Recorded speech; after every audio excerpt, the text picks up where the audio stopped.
Olá pessoal, tudo bem? Eu sou o professor Fernando e vou dar continuidade ao trabalho iniciado pelo professor Alex sobre matemática financeira. Vamos começar então pelo tópico lucro e prejuízo. Vou fazer uma questão então. Vou falar que um indivíduo comprou 30 trufas, cada uma custando R$13. Depois ele vendeu 25 delas, cada uma custando R$4. Será que no final disso ele obteve um lucro ou um prejuízo? Vamos pensar um pouco então. Primeiro a gente tem que chegar numa fórmula para achar o nosso lucro. Vamos pensar assim.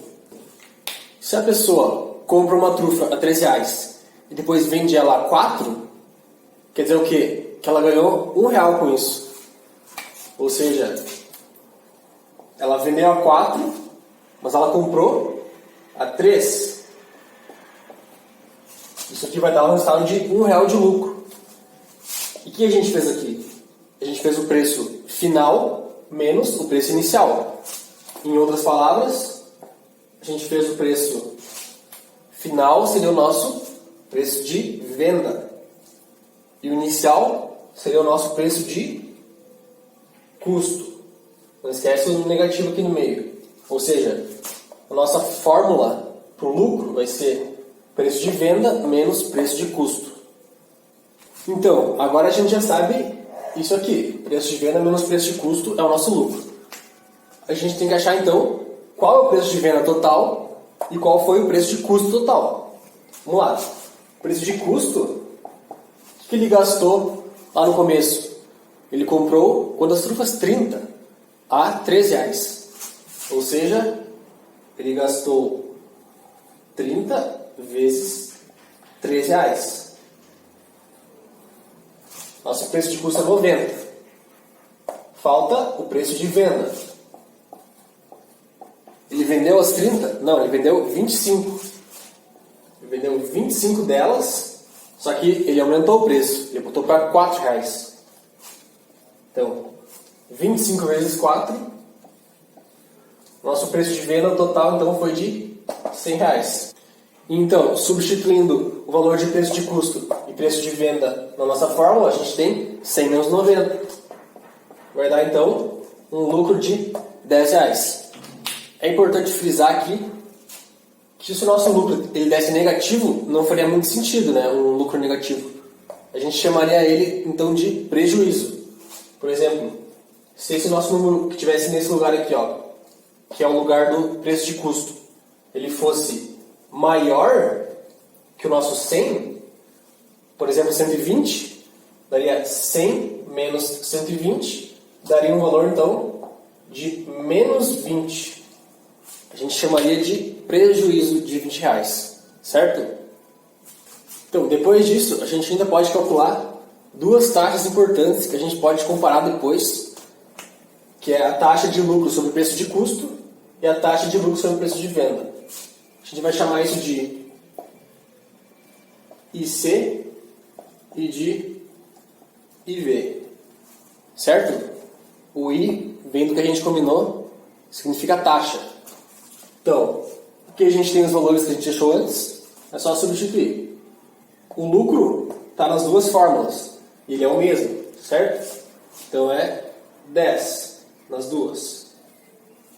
Agora, o preço de custo e o preço de venda é o que tem de diferente nas duas fórmulas. Esse denominador que vai fazer esses números serem diferentes. Então, o preço de custo foi 90 e o preço de venda foi 100. Aqui a gente vai chegar então, aqui vai dar um nono, a gente simplifica os zeros, e aqui vai dar um décimo. A gente simplifica os zeros. Aqui é a mesma coisa aqui, 0,11, 3 pontinhos. Passando duas casas para a esquerda para fazer a porcentagem, a gente tem 11,11%, o nosso IC. E o IV? Um décimo, que é 0,10. Passando duas casas para a esquerda, para fazer a porcentagem, a gente tem 10%, que é o nosso IV. Beleza? A gente ainda pode falar sobre a relação entre IC e PC. Como o PC está no denominador do outro lado da igualdade, o que acontece? Quando o denominador ele baixa o valor dele, a nossa fração, ou seja, o nosso valor do IC, ele aumenta. Por quê? Porque IC e PC são inversamente proporcionais, certo? Então, como a gente sempre pensa em ter um preço de custo baixo no nosso dia a dia, certo?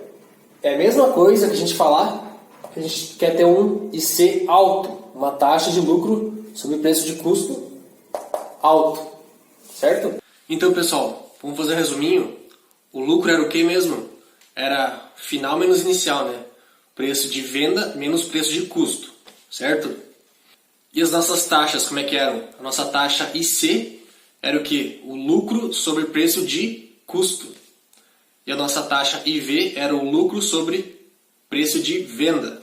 Como é que faz para passar um número decimal para porcentagem? Bom, tu pode pensar em passar vírgula duas casas para a direita, transforma o número em porcentagem. É a mesma coisa que tu pegar todo o número e passar duas casas para a esquerda. Passar porcentagem para decimal é só fazer o contrário. Então, até o próximo vídeo.